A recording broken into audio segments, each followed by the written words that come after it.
Merci d'être à l'écoute des programmes de Sen Radio. Vous êtes sur l'ensemble des réseaux synchronisés. Bonsoir, au sommaire de cette édition, match amical international Sénégal-Zambie dans moins d'une heure. Seuls 6000 supporters sont autorisés par la CAF. Ils sont déjà sur place au stade Lat Dior de Thiès qui a fait peau neuve. Ndiaye fait le point dès le début de cette édition qui donne la parole aux supporters sénégalais. Et puis toujours sur l'actualité nationale, célébration de la journée mondiale de l'environnement ce samedi, occasion pour le Forum civil d'alerter sur l'urgence de réhabilitation et de restauration des zones d'exploitation minière dans le sud du pays. L'ampleur des coupes de bois met en péril les massifs forestiers. Et puis sur l'international, un deuil de 3 jours au Burkina Faso, l'exécution d'un décret présidentiel après l'attaque terroriste qui a fait plus de 100 morts, essentiellement des civils. Voilà pour le sommaire de développement dans un instant.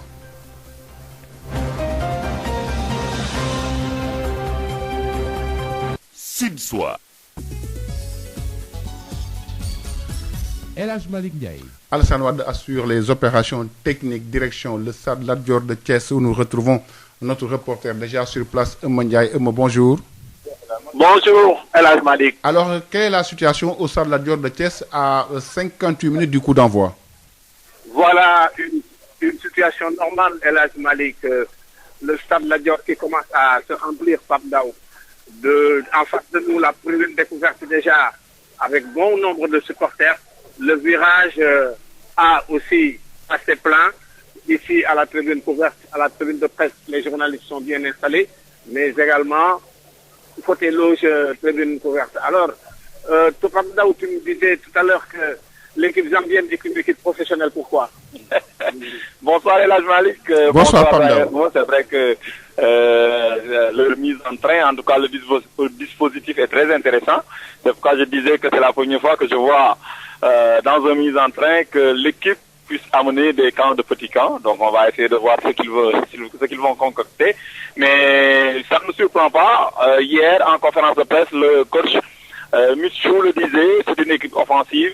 Et vu les ateliers mis en place, c'est du travail technique. Et on verra. Espérons que sur le terrain, on verra une équipe zambienne très technique, très offensive, mais derrière une équipe du Sénégal qui devra rehausser son niveau. On se rappelle des deux dernières sorties qui malheureusement n'étaient pas trop tard, avec un 3-5-2 qui n'était pas si huilé que ça. Aliou a dit qu'il va rectifier. On espère ce soir qu'il va nous amener un 4-3-3 ou un 4-4-2.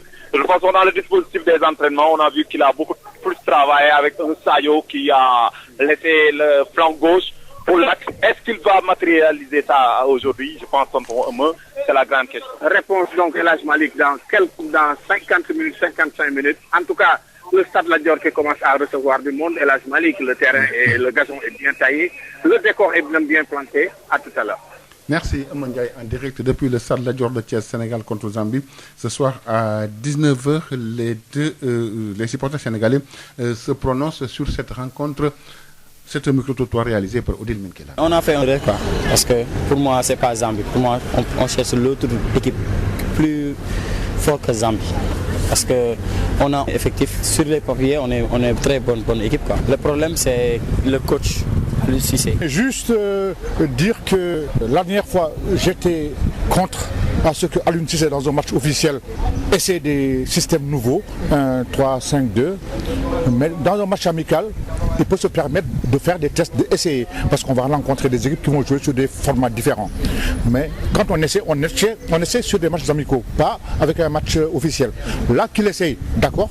Et puis il a du monde avec lui, ils peuvent essayer sur les deux matchs, voir tous les joueurs. Mais le Sénégal est friand de beaux jeux, de buts. Il faut qu'il essaie de faire plaisir aux gens et qu'il essaie de gagner ce match-là avec la manière. Pour moi, à tous les niveaux, on a les joueurs pour. Et tous les postes sont doublés. Donc il peut essayer tous les schémas de jeu qu'il veut dans un match amical. Je crois qu'après 6 ans de présence ou 5 ans de présence, connaître son monde, connaître le système, pour lequel le Sénégal est opérant. Ne pas tout le temps chercher. À trop chercher, on ne trouve rien du tout. Il a un système, il se cale dans son système, il a une alternative, il peut remplacer éventuellement quand ça ne va pas, mais faire 5-6 systèmes, essayer tout le temps, non. Avoir son 11 de départ, avoir un système calé, jouer, puis changer en fonction des opportunités. En termes footballistiques, le Sénégal s'en sort pas mal. Et je pense qu'on a des chances, en tant que Sénégalais, de croire en une victoire, cette CAN-là, déjà, qui arrive, surtout pour la Coupe du Monde, les qualifications. Je pense qu'il y a quand même une marge de progression assez conséquente. Non, il y a des bons joueurs qui évoluent en Europe. Ben Michel Kanfoudi revient sur l'histoire des confrontations entre le Sénégal et la Zambie. On l'écoute. 7 confrontations, dont 4 en Coupe d'Afrique des Nations, 2 en éliminatoire de la CAN ou du Mondial et 1 en Friendship, ont opposé les Chipolopolo aux Lions de la Teranga. Le Sénégal a l'avantage sur les statistiques avec 3 victoires contre 2 défaites et 2 matchs nuls. L'histoire footballistique entre Lyon et Chipolopolo a démarré avec un événement tragique survenu en 1993, précisément le 27 avril. L'équipe zambienne qui était à bord d'un avion militaire a fait un crash dans l'océan Atlantique au large de Libreville au Gabon. Aucun membre de cette délégation qui se rendait à Dakar pour jouer un match comptant pour les éliminatoires n'avait survécu à cet accident. La star de l'équipe Kalusha Boualia, retenue par le PSV Eindhoven, avait échappé à ce destin tragique. Et l'année suivante, il a mené les Chipolopolo en finale de Coupe d'Afrique des Nations, éliminant sur son parcours les Lions de la Teranga. Ben Michel Kanfoudi, Ziguinchor, Sud FM. Il est 18h08 sur l'ensemble des réseaux synchronisés de Sen Radio. Nous reparlons de la Journée mondiale de l'environnement célébrée ce samedi, une occasion pour le Forum civil d'alerter sur l'urgence de réhabilitation et de restauration des zones d'exploitation minière.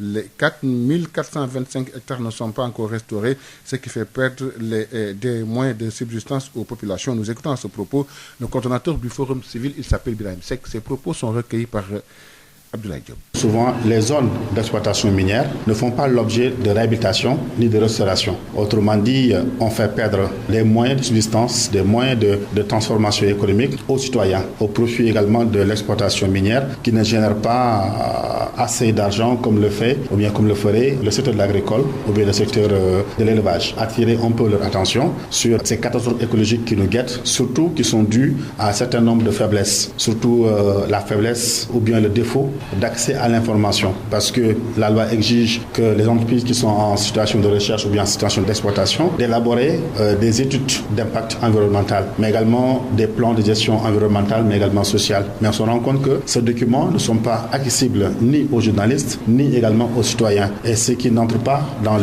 le sens de promouvoir la transparence. L'autre aspect également, on s'est rendu compte qu'il y a une faiblesse dans le suivi environnemental. Les structures qui sont dédiées au niveau de l'État pour faire le suivi environnemental, pour voir si les études d'impact environnemental, ou bien pour voir si ce bloc d'évaluation environnementale composé de l'évaluation des études d'impact environnemental, de l'évaluation environnementale stratégique, ou bien de l'audit environnemental, on se rend compte qu'il n'y a pas de structure assez fournie en matériel, ou bien en moyens humains, ou bien en moyens financiers pour pouvoir faire le travail. C'est pourquoi nous, au niveau du Forum civil, on s'est dit qu'il est temps de réfléchir pour que la DEC, qui est une direction au niveau du ministère de l'Environnement, puisse être transformée aujourd'hui en agence nationale des études d'impact environnemental. Et puis, restauration des écosystèmes, quels enjeux, défis et perspectives pour le Sénégal est le thème de la Journée mondiale de l'environnement célébrée ce samedi 5 juin par l'Institut des sciences de l'environnement à l'UCAD. Un thème important si l'on se fie au directeur de l'Institut pour qui, sans ces écosystèmes, nous n'aurons plus notre raison d'être. La responsabilité de tout un chacun est engagée. Reportage Ismaël Marcel Kouli. Le choix du thème de l'édition 2021 est d'une importance capitale puisque les écosystèmes nous permettent de comprendre que sans ces écosystèmes, notre vie n'aura pas sa raison d'être, nous dit Bienvenue Sambou, directeur de l'Institut des sciences de l'environnement. On parle de la restauration des écosystèmes. Ces écosystèmes, nous le savons, sont extrêmement importants pour nous puisqu'ils nous rendent d'énormes services. Ils nous fournissent beaucoup de biens. Notre dépendance de ces écosystèmes est extrêmement forte, mais malheureusement, nous ne prenons pas conscience du fait que sans ces écosystèmes, nous n'aurons plus notre raison d'être. Ce sont ces écosystèmes qui vont réduire le taux de CO2 dans l'atmosphère. Vous savez, le CO2 nous est toxique. Face à la dégradation des écosystèmes, la responsabilité de tout un chacun est engagée, poursuit toujours, bienvenue, Sambou. Notre responsabilité est engagée, individuellement et collectivement. Et il est temps pour que la communauté internationale se réveille et se ressaisisse. Il est temps aussi pour que, au niveau individuel, que chacun joue sa partition à fond, parce que c'est simplement à ce prix que nous pourrons sauver notre humanité. Cette terre-là qui est la nôtre. Cette édition 2021 a pour marraine Dr Sarah Daniel Diembassène et comme parrain le directeur général de l'Office national de l'assainissement du Sénégal, Ababakar Mbaye. Tous deux anciens étudiants de l'Institut des sciences de l'environnement. Ismaël Marcel Colli, la planète entière célèbre l'environnement ce 5 juin autour du thème générique de la restauration des écosystèmes dans le sud du pays. L'ampleur des coupes de bois met en péril les massifs forestiers, notamment sur toute la bande frontalière avec la gamme. L'association des volontaires pour la protection de l'environnement renforce la veille sentinelle, mais sollicite de plus de moyens humains et matériels pour sauver les dernières réserves de couvert végétal dans la zone. Correspondance Moussa Dramé. Cette correspondance. Il ne se passe plus en effet une semaine sans qu'aucun cas de coupe de bois ne soit signalé dans l'extrême nord de la région de Sédhiou, frontalier à la Gambie. L'ampleur du pillage inquiète les membres de l'association des volontaires pour la protection de l'environnement AVPE. Son président, Imam Mamadou Seydou Diallo, confirme. Oui, en effet, à la frontière avec la Gambie, notamment dans le Kabada et le Diaron, les coupes de bois sont extrêmement inquiétantes. Il est vrai que l'association gambienne Anti-Forest Fire fait des efforts, mais le mal persiste toujours. Nous continuons à dénoncer et cherchons des partenaires pour un accompagnement économique des populations. Leur engagement est sans faille, mais la complexité et la dimension multinationale du phénomène contrebalancent par moments leur peu d'espoir sur l'avenir aléatoire du couvert végétal. Je commence à perdre espoir. Je pense qu'il faut mettre la pression sur les acheteurs, car s'ils ne voient personne pour vendre, ils vont sans doute cesser. Décidés et engagés à sauver les dernières réserves de forêt encore debout, les membres de l'association des volontaires pour la protection de l'environnement et les femmes des différents groupements maraîchers ont construit un poste forestier à Diallokounda, mais les moyens d'équipement ne suivent pas, selon Imam Mamadou Seydou Diallo, le président de l'AVPE. Il est tout aussi vrai que les autorités, notamment le directeur des eaux et forêts, l'inspecteur régional des départementales, font des efforts remarquables. Nous avons construit sur fonds propres un poste forestier à Diallokounda et ils y ont affecté un personnel. Mais il faut les renforcer en effectifs et en moyens logistiques. À Diallokounda comme ailleurs, sur toute la bande frontalière avec la Gambie, l'avenir des forêts reste suspendu à la seule volonté des trafiquants prêts à défier l'autorité, mais hélas avec la complexité des populations autochtones. Moussa Dramé Sédhiou, Sud FM. International. Nous démarrons par le Burkina Faso qui observe un deuil national de 72 heures. Depuis ce samedi, c'est l'exécution d'un décret présidentiel du Faso suite à l'attaque terroriste dans l'est du pays qui a fait plus de 100 morts, essentiellement des civils. L'attaque a été perpétrée dans la nuit de vendredi à samedi par des terroristes. L'information a été donnée par le gouvernement à travers un communiqué du ministre en charge de la communication. Correspondance depuis Ouagadougou, Mathias Somda. Le drame s'est produit dans la nuit du 4 au 5 juin selon un communiqué du gouvernement. Des individus armés ont attaqué le village de Solan dans la commune de Seba dans la région du Sahel. Cette attaque a fait, selon un bilan provisoire, une centaine de morts, essentiellement des civils sans distinction d'âge. Le communiqué du gouvernement indique aussi que plusieurs habitations et le marché du village ont été incendiés. Face à cette tragédie, un deuil national de 72 heures est décrété par le président du Faso. Ce deuil est en vigueur depuis ce samedi. Les drapeaux sont mis en berne sur les édifices publics et les réjouissances sont interdites du 5 au 7 juin. Des opérations militaires sont en cours à Seba pour ramener la quiétude selon le gouvernement. Depuis 2016, le Burkina subit la pression des terroristes.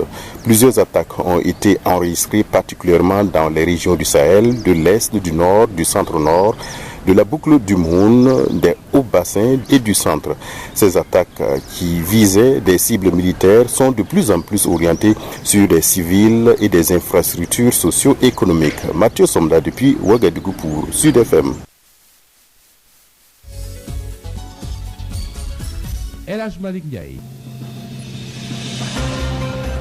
C'est la fin de cette édition, le rappel des titres avec donc ce match amical international, le Sénégal qui affronte la Zambie. Ce sera dans 45 minutes au Stade Lat Dior de Thiès. Seules 600 personnes sont autorisées à faire entrer selon la CAF. Elles sont déjà sur place au Stade Lat Dior qui a fait peau neuve. Vous avez suivi les explications de Eumeu Ndiaye dès le début de cette édition présentée par El Hadji Malick Ndiaye. La partie technique était assurée par Assane Thioune. Dans quelques instants, le plateau spécial pour le match Sénégal contre Zambie. Merci Alassane Wade qui était aux opérations techniques.